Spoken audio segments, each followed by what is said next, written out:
এসএসসির নিয়োগের ক্ষেত্রে এবারে আরও বিস্তারিতভাবে তালিকা প্রকাশের নির্দেশ দিল কলকাতা হাইকোর্ট। বিচারপতি অমৃতা সিনহা জানিয়ে দিলেন যে টেন্টেড ক্যান্ডিডেটদের যে তালিকা প্রকাশ করা হবে সেই তালিকায় যেমন নাম থাকতে হবে টেন্টেডদের, পাশাপাশি তাদের ঠিকানা, জেলার নাম, কোন বিদ্যালয়ে তারা চাকরিরত ছিলেন এবং তারা যে চাকরি পেয়েছেন সেটা ওএমআর শিট ম্যানিপুলেশনে পেয়েছেন না ব্ল্যাঙ্ক ওএমআর শিট জমা দিয়ে পেয়েছেন, না তারা র্যাঙ্ক জাম্পিং করে পেয়েছেন, বা তালিকা বহির্ভূতভাবে তারা চাকরি পেয়েছেন, এই ক্যাটাগরিটি সম্পূর্ণভাবে ওই তালিকায় উল্লেখ থাকতে হবে।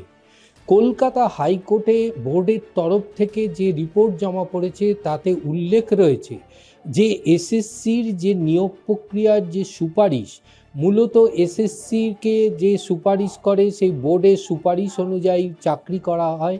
সেখানে দেখা যাচ্ছে যে বোর্ড যে সুপারিশ করেছে তার থেকে বেশি সংখ্যক প্রার্থী চাকরি পেয়েছে।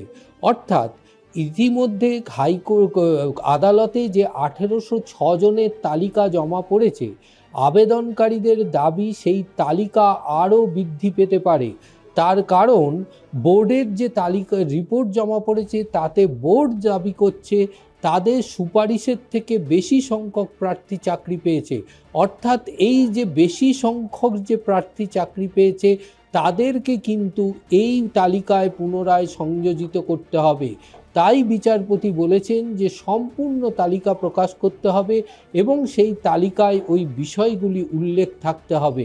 এবং বিচারপতি এও পরিষ্কার করে বলেছেন যে এই তালিকা থেকেই পরিষ্কারভাবে বোঝা যাবে যে টেন্টেড ক্যান্ডিডেটরা কিভাবে তারা চাকরি পেয়েছেন, কোন কোন ক্যাটাগরির ভিত্তিতে, অর্থাৎ OMR sheet manipulation, rank jumping, না তালিকা বহির্ভূত থেকে চাকরি পেয়েছেন, তা দেখলেই কিন্তু বোঝা যাবে কেন তাদের টেন্টেড বলে ঘোষণা করা হয়েছে।